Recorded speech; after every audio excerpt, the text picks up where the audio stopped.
what's up? Welcome to my video about Whole30, why I did it, what my outcomes were, and any tips I have if you decide to take on the challenge yourself.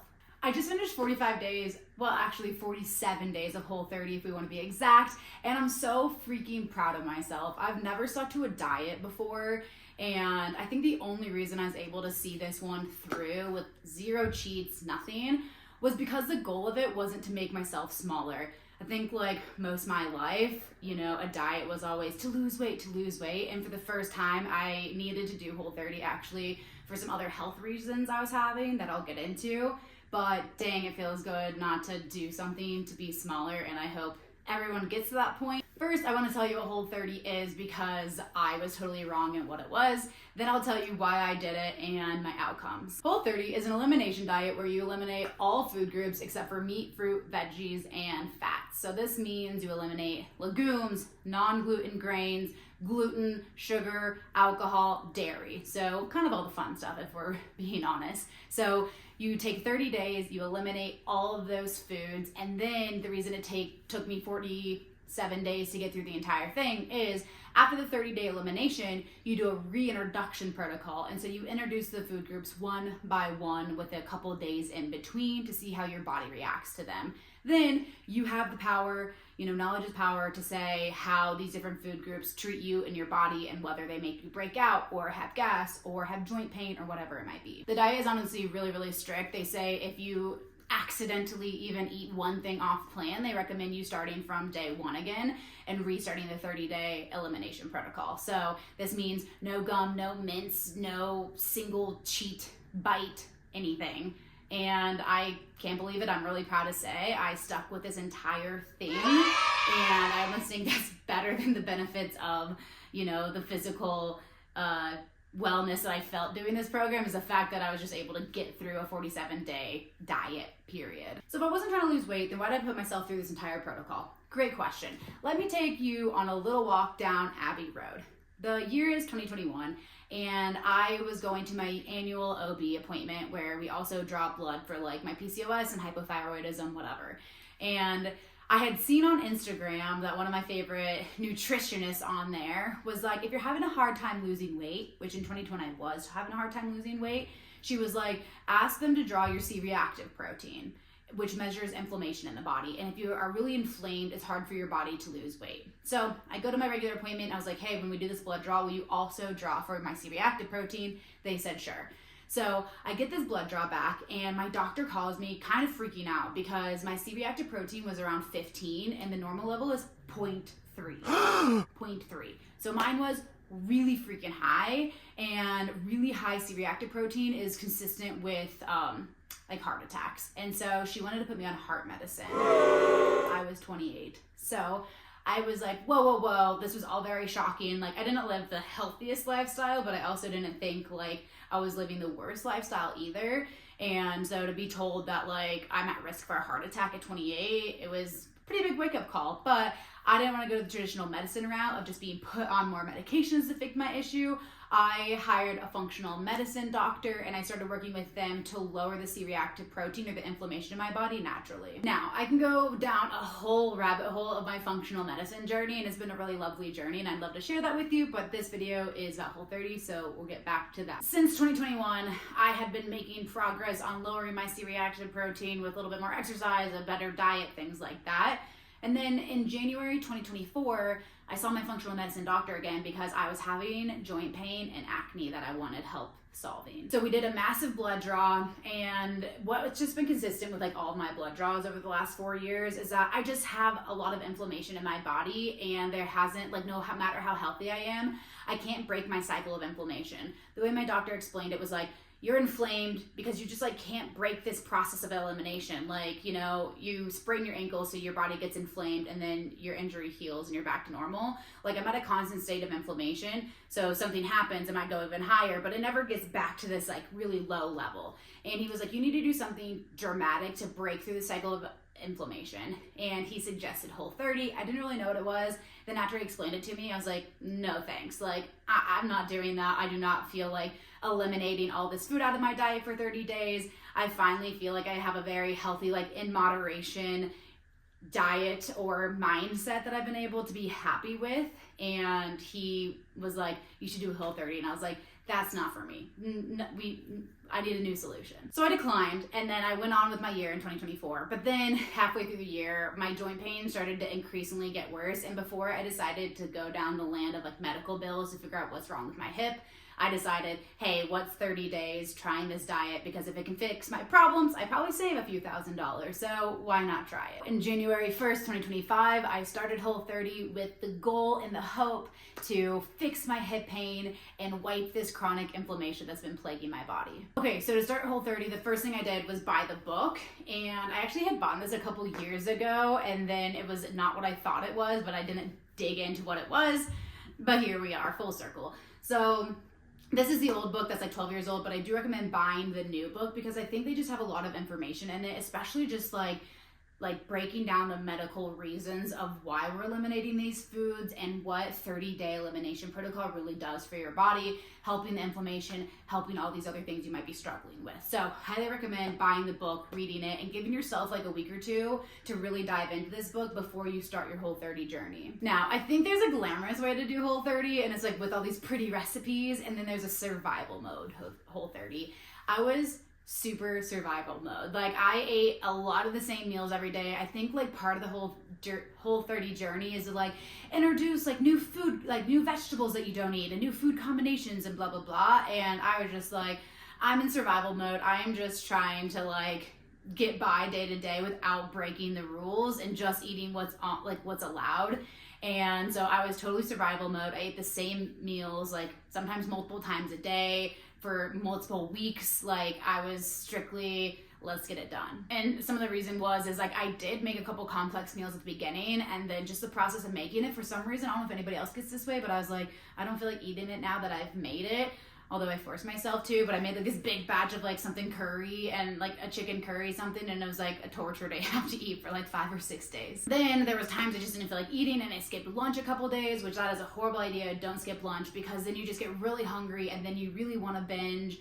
Luckily, I had removed everything from my house that could have been like bad to eat, and I didn't have anything good that I wanted to eat here, and so at least that was out of the way, and I forced myself to eat my curry again. But like, you know, really have your meals planned out, find something that you like and make it on repeat, and get rid of the other food in your house for sure. But to be successful on Whole30, the first thing I did was make sure that I was getting enough meat and enough protein. So I started measuring out all my meat to make sure at least every meal had at least 4 ounces. Over the course of the 30 days, there were 4 days that were really, really hard for me, that I really wanted to binge eat. I wanted pizza and queso and a beer and like all of that, a cookie, whatever. And so I think that's pretty good. Only 4 days. I really, really had to push through and be really strong to not give in to those temptations. Because honestly, sometimes you eat some pizza and you're just like, you feel like more shitty after it than you did before. It just wasn't worth it, and I just try to remind myself of those moments. The most impressive thing, if I do say so myself, was that I completed Whole30 during a 6-day work trip, and that was really difficult, not gonna lie, because I planned this event and it's very stressful, and there was a lot of things that went wrong with it, and I really, really wanted to have, you know, some whiskey or something, and I couldn't have like any, like I couldn't eat a cookie, and I couldn't have a drink, I couldn't do any of that. And so what I had to really do on those trips was rely on RX bars. You're not supposed to rely on these like quick fix foods, but like I had nothing else to do. I was living in a hotel. I didn't have, you know, a kitchen to cook anything with. And so I was like, at least if you can give me some like plain chicken breast, like I can get by. There was a salad at a restaurant that I ate, I think for 6 days straight, sometimes twice a day, because like I just needed something that was very not glamorous. Like I said, I was total survival mode, but RX bars were kind of a lifesaver. They are ingredient Whole30 friendly, although they don't want you to like rely on them. But hey, when you're hungry and you're in a hotel, you got to do something. So honestly, RX bars were kind of my saving grace. Okay, lessons from elimination. First up, I learned how delicious fruit is when you cut out all the processed food and all the sugar. I was eating an apple one day and I was like, this is amazing, oh my God. And like, you really start to appreciate the small things and how tasty fruit is. I also had this moment when I was drinking a cup of tea and it was like a little bit of floral, fruity something, and it was so delightful. I just like couldn't get over the taste of this tea, and it was really cute to like just You know, oh, life is special. We have these like natural items that are sweet and tasty. Once you get a week or two under your belt, you truly are unstoppable. Like towards the end, I was like, should I just like keep going on this for a little bit longer or what? But no, you know, everything must come to an end. But one thing I really did was before bed every night, I crossed out how many days I had left. And I think it was just like something on the hard days to get me to the end of the day. I was like, oh, I got to cross off another day. Like I said, at the end of the 30 days, it's crazy that you really do lose your cravings and you're so into this routine of black and white. I can have it or I can't have it. And I was just like, should I keep pushing it for a few more days? But the more you push with the elimination, the longer reintroduction takes place. And I was like, okay, I'm not trying to be on this forever. Your girl needs some pizza. Okay, and the funniest thing that happened on Whole30 were the food dreams. They literally tell you about it in the book that you will dream of food. But it's not that I didn't believe them, but dang, these came like hard and fast, like halfway through the program. I dreamed that I like ate a cookie and then I dreamed that like I had a beer and then somebody asked me to go to Taco Bell and I was like, no, I can't, I'm on Whole30. And then I was like, but wait, did I just have a beer? Did I ruin everything? Should I eat Taco Bell now? And I was just like crisis mode within my dream. And then I woke up and I was like, oh my God, I didn't break it. Because like I said, if you technically eat one thing off plane, you're supposed to start over. And I was like, I can't do this from the beginning. I made it too far. So food dreams, definitely real, but you didn't cheat. You did good. It was just in your dreams. That's okay. You wake up and you take the day by the horns. Okay, so how did I feel doing Whole30? Honestly, not the best. And this is kind of unusual, I think, from other people that did it. The book is like, oh my gosh, you know, there's a variety of outcomes, but a lot of the outcomes are people feel so energized and ready to take on the day and their pain is gone and blah, blah, blah. And like, that wasn't me. So first up, I did it because of hip pain. I still have my hip pain. However, I discovered that I probably have a torn labrum. And so that is not fixable by Whole30. That is surgery. So that's a different issue. But then the other issue I encountered was how tired I was. I was really shocked at like how tired I was every day. And I'm not sure if this was because I was running this big work event and it was very stressful for like the entire time of my elimination. But every day I like woke up and I had to pull myself out of bed even though I was getting at least 8 hours of sleep. And it was good sleep according to the Oura Ring. So not really sure what was happening there, but I was bummed that I wasn't one of the people that was like, oh my God, all the energy, let's take on the day. But don't worry, I have a few positive things that I'll share with you all about how I felt in my experience. First up, I probably did lose a few pounds. I don't weigh myself, so I don't know, but I felt like my muscles were popping a little bit and I was like, okay, so that was kind of fun. I like never had a stomach ache or like after the headaches were gone, I never really had headaches or stomach aches or anything like that during Whole30. My bowel movements were amazing. I got back to like cooking more, and so instead of like buying granola, you have to like make homemade granola, and I made a lot more homemade things, which were really fun. My Oura Ring constantly had good things to say about like my heart rate variability, my resting heart rate, like all these measurements. Like they were like, you're crushing it, which is cool. I didn't get sick the entire time I was on Whole30, which was really impressive because at least half of my company got taken down by that event that I had with the flu and I never got it. So maybe it was Whole30 pumping up my immune system. I don't know. And by far my favorite benefit of doing Whole30 was just strictly the empowerment of completing it. So I can do hard things, I can start something, I can finish it, and I felt really, really empowered and really good about that. I can't specifically report back on my C-reactive protein quite yet because when I get these big blood draws, they cost me like $350. So I'm getting one this summer and I will see how far my C-reactive protein dropped, and I will attribute it to Whole30, honestly, so I can report back on that. But the last thing that was like amazing about Whole30 is you can't drink alcohol, and so I was sober for 40 days until I reintroduced alcohol into my diet, and that is probably the longest I've been sober since I was like 18, so really all good things all around. After the 30-day of elimination, then you start your 15-ish day of reintroduction. This can honestly go from like 15 days to a couple months depending on how slow and steady and how particular you want to do the reintroduction of the different food groups. But for the most part, for me, it was like reintroduce a group, like eat dairy, go back to Whole30 for 2 days. Eat gluten, go back to Whole30 for 2 days. Eat non-gluten grains, back to Whole30 for a couple of days. So that was like how you reintroduce the food. And again, the whole purpose of going back to Whole30 is because that is your baseline, and now you can say, oh, I ate gluten and I was bloated and I had a stomach ache and I was tired, and you can attribute that to gluten or whatever the food group is that you had symptoms with. Overall, I did really well with the reintroduction. First, it was like hard to start because it's really hard, so you can eat like one thing one day and then you can't eat it again until you're done with the entire program. And so I found that gray area to be really hard, that like, oh, I can eat dairy today, but then I can't eat it again. And I also realized like how into mixed food groups I am, because I was like, oh my God, I can't wait to eat dairy. I want to eat queso, but then I couldn't eat queso with chips because chips are non-gluten grain if you eat a corn chip. And so then like you can't mix the food groups yet until you're done. And so that was the other thing that I was like, dang, like I would love to eat pizza, but you can't have dairy and gluten together. So there were like a few things like that where I really wanted to mix food groups, but I didn't. And so I stayed pretty strict on what I could introduce. So for example, the first thing I introduced was non-gluten grain. So I went to Chipotle and I got a burrito bowl and I got rice, corn on it, and then I got corn chips. And then I went back to Whole30 for a couple of days. My favorite thing to introduce was dairy. I had like yogurt, cheese, ice cream, and half in my latte, which was amazing. And then like the day I got to introduce like legumes, like I ate some beans and it was fine, but I really wanted to make like a bean dip with chips. And again, you just can't mix food groups. So I introduced all these food groups basically without any symptom.